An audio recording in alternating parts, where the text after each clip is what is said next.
Hello friend and family, welcome back to my YouTube channel. Ikaze cyane nitwa Donatira, abenshi bakaba banzi ku izina rya Tadiyeni. Mbanje kubashimira by'umwihariko ku bantu mwakanze subscribe, like, comment and share. Abantu basharinze abashuti banyu mwarakoze cyane. Mbashimiye mbikuye ku mutima, murakoze cyane. Uno munsi ngiye kukubwira kimwe cyangwa bibiri muri ibi bintu ngiye kukubwira urasanga ugikora.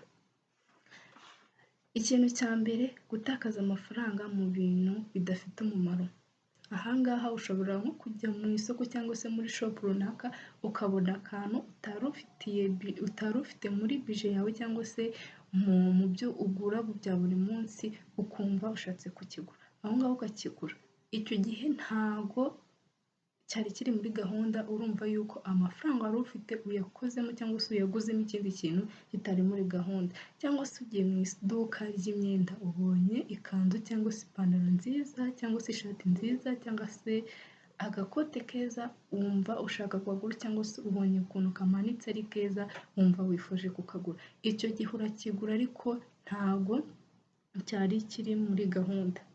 Ahangaha rero nshaka kubwira, menya cyangwa se gerageza kumenya ibintu bya buri munsi cyangwa se ukenera bya buri munsi, uteganya amafaranga agomba kugura ibintu runaka bya emergency byihutirwa. Noneho hano ugire no gusevinga, nimba urugero uhembwa 150, byibura wakagombye kugabanyamo kabiri ukabika igice, ikindi gice nacyo gukoresha. Ariko kuko ibyo ni ibintu bigoye, nanone wakagombye gukoresha nk'ibihumbi 100, byibura 50 ukabishyira kuri konti yawe, ukaba wanayibloka, wajya kuyiblokesha muri banki kugira ngo ayo mafaranga udatekereza ko uyafite. Yenda nyuma y'umwaka ukaba wareba amafaranga yose umaze kubika. Tekereza nawe 50 ukubye n'amezi 12. Yego ntabwo ari menshi cyane, ariko nanone yagukemurira ibibazo runaka, utiriwe uhamagara umushuti wawe ngo byagenze gutya, cyangwa se ugeze muri gare ubuze agatike, uhamagara umushuti wanyoherereza agatike. Ayo mafaranga yose usevinga yagufasha gukavaringa ibyo bibazo ugenda uhura nabyo. Ntago ayo mafaranga yatuma atakunyuzamo ijisho.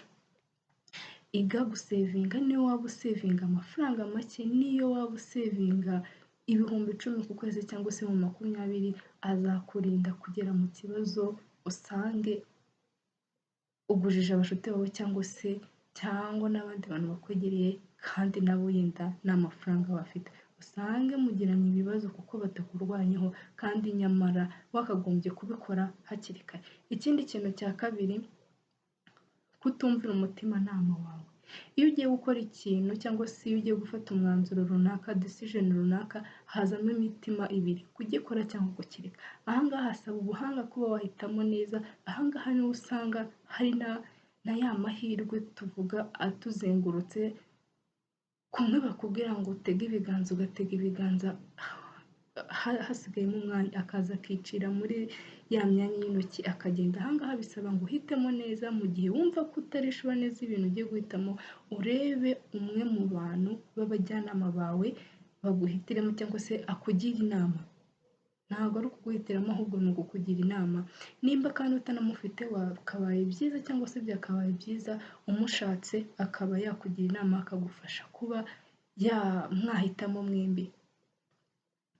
Ikindi kintu cya gatatu, guha umwanya mu buzima bwawe cyangwa se abantu umwanya mu buzima bwawe, navuga bari toxic, ba bantu batanga comment mbi, ba bantu batanga negativity, ba bantu batajya bakwifuriza icyiza, batakubonaho ikintu cyiza na kimwe, ba bantu bahora bafite amashyari, ba bantu uhora nyine atakwishimiye, ba bantu ushaka kugenda mu bandi akakuvuga nabi, ba bantu mbese ubona nawe mu jisho ukabona ntabwo bagukunze.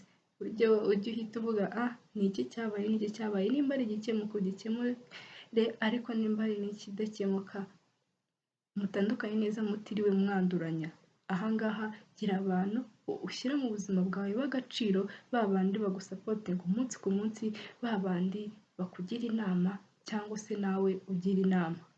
Abantu twavuga bavuga negativity kuri wowe, nakubwira ngo uhereye uyu munsi bakure mu buzima bwawe. Ikindi kintu, kutagira plan cyangwa se kutagira projet z'igihe kirekire, uvuge ngo nshaka gukora iki kintu runaka mu myaka 5 cyangwa se mu myaka 10, mu myaka 5 nzaba meze gutya, nzaba mfite ibi n'ibi n'ibi, kabone nubwo utabibona 100%, ariko byibura ugakora cyane 60, 70, 80, ukaba ibyo bintu byibura wabigeraho cyangwa se warabigezeho. Tangira wige cyangwa se imenyereze gukora projet z'igihe kirekire, nabyo bizagufasha. Ni naryo kosa usanga dukora, ukabaho nk'umuntu uzapfa ejo, ukabaho nk'umuntu udateganya mu mwaka utaha ko yaba afite ikintu runaka, ukabaho nyine ucungana n'uno munsi. Gerageza mu buzima bwawe, nimba icyo kintu utakigiraga cyo gupuraninga projet y'igihe kirekire cyangwa se gutekereza ibintu by'igihe kirekire byazakugirira umumaro mu gihe runaka, utangire ubitekereze aka kanya cyangwa se ubyandike. Niwumva kubitekereza ukanye ushaka kubyibagirwa, urebe ahantu byandike. Mu gihe niho ugira ibitekerezo 10 cyangwa 20, uhitemo kimwe cy'ingenzi ubona ko ushyizemo imbaraga cyazagenda. Si ngombwa ngo biricinga 100%, ariko byibura wakoresheje imbaraga zawe zose 80% cyakunda. Kandi ibintu byose wabigeraho mu gihe wumva ufite ubushake n'intego. Kimwe cyangwa bibiri wateye muri ino video, like, comment, kugira ngo tujye tugumiza kubana mu zindi video kandi nayo ngire motivation yo gukora izindi video. Please don't forget to subscribe.